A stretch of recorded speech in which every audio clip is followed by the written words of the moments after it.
হওয়ার কথা ছিল ম্যাচটি বাংলাদেশের নারী ফুটবল দলের জন্য একটি ইতিহাস। সাগরিকার জোড়া গোলে বাংলাদেশ যখন 2-0 থাইল্যান্ডের বিপক্ষে এগিয়ে গিয়েছিল, তখন স্পষ্ট হচ্ছিল এই ম্যাচটি বাংলাদেশ জিততে যাচ্ছে। কিন্তু ম্যাচ শেষে দেখা গেল এই খেলাটি হয়ে গেল বাংলাদেশের জন্য চরম হতাশার, চরম কষ্টের। বহুদিন এই কষ্ট মানুষ ভুলতে পারবে না। ফুটবল প্রেমীদের মন থেকে কোনোভাবেই মোছানো যাবে না এই কষ্ট। ফিফা র্যাঙ্কিংয়ে থাইল্যান্ডের অবস্থান 52, সেখানে বাংলাদেশ আছে 113তে।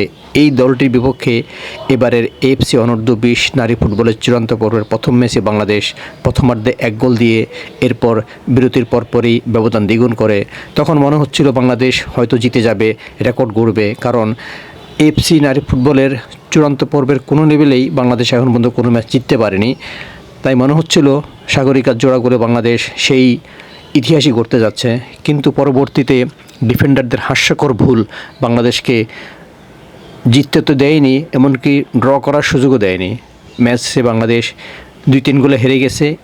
এই হারের ফলে পিটার জেমস বাটলার বাহিনীর এখন অনিশ্চিত হয়ে গেল এএফসি অনূর্ধ্ব-20 নারী ফুটবলের চূড়ান্ত পর্ব থেকে কোয়ার্টার ফাইনালে ওঠাটা। যে দুটি হাস্যকর ভুল হয়েছে তা করেছেন দুই ডিফেন্ডার। একজন হলেন শরবি আক্তার আফরিন, আরেকজন হলেন নবীরন খাতুন।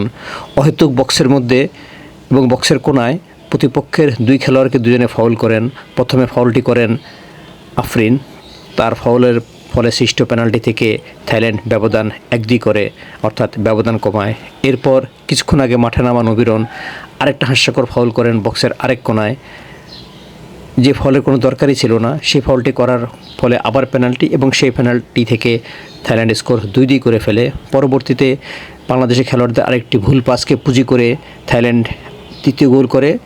খেলা শেষ পর্যন্ত এই 3 গোলের স্কোর থাকায় বাংলাদেশকে হারের লজ্জা নিয়ে মাঠ ছাড়তে হলো। এখন প্রশ্ন হলো, কেন এই ভুলটি করেছে বাংলাদেশ দলের খেলোয়াড়রা?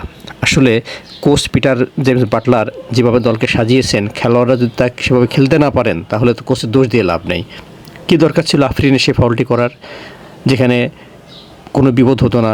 কিংবা নবীরন যে ফাউলটি করলেন, সেটার কি কোনো দরকার ছিল? তাকে তাড়া করলেই তো হয়তো সে বলটি লুজ করতো, কিংবা অন্য কোনো ডিফেন্ডার এসে বলটি ক্লিয়ার করতো বা বাধা হয়ে দাঁড়াতে পারতো। কিন্তু এই যে তাৎক্ষণিক সিদ্ধান্ত নেওয়ার অভাব, এই অভাবের কারণেই কিন্তু বাংলাদেশ ম্যাচটি হেরে গেল, রেকর্ড গড়া হলো না।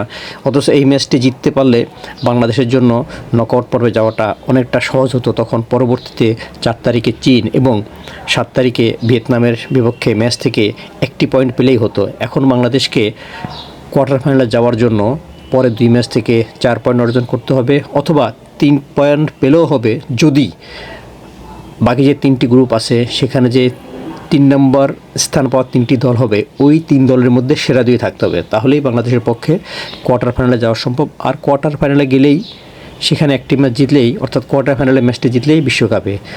এবারের অনূর্ধ্ব-20 নারী এশিয়ান কাপের ফরম্যাটটাই তাই। সেমিফাইনালে উঠলেই এই বছর পোল্যান্ডে অনুষ্ঠিতব্য অনূর্ধ্ব-20 নারী ফুটবলে কোয়ালিফাই করার সুযোগ। এখন বাংলাদেশ কি পারবে পরের ম্যাচ থেকে 4 পয়েন্ট অথবা 3 পয়েন্ট অর্জন করতে? তা সময় বলে দেবে। আরেকটি লক্ষণীয় বিষয় হলো, বাংলাদেশ কিন্তু বারবার নারী ফুটবল এই থাইল্যান্ডের মাঠে হতাশার গল্প দিচ্ছে, আশা জাগিয়েও ব্যর্থ হচ্ছে। প্রথমটি 2017 সালে এফসি অনূর্ধ্ব-16 নারী ফুটবলের চূড়ান্ত পর্বে শেষ ম্যাচে বাংলাদেশ শক্তিশালী অস্ট্রেলিয়ার বিপক্ষে এক পর্যায়ে 2-1 গোলে এগিয়েছিল। কিন্তু এরপরও বাংলাদেশ সেই ম্যাচে 2-3 গোলে হেরেছে। এর কারণ স্ট্রাইকার কৃষ্ণা রানী অহেতুক ফাউল করে লাল কার্ড খান। এতে করে বাংলাদেশ 10 জনে পরিণত হয়।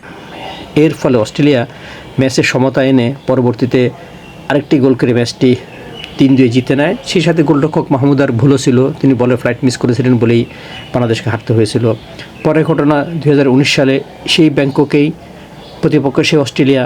এবার তহুরা খাতুনের জোড়া গোলে বাংলাদেশ 2 দফা লিড নিয়েছিল সকারুজ নারীদের বিপক্ষে। তা ছিল এএফসি অনূর্ধ্ব-16 নারী ফুটবলের চূড়ান্ত পর্ব। কিন্তু বাংলাদেশ সেই ম্যাচও জিততে পারেনি। গোলরক্ষক রূপনা চাকমার উচ্চতাজনিত সমস্যা এবং ডিফেন্ডারদের ভুলের কারণে বাংলাদেশ সেই ম্যাচে 2 গোলে ড্র করে।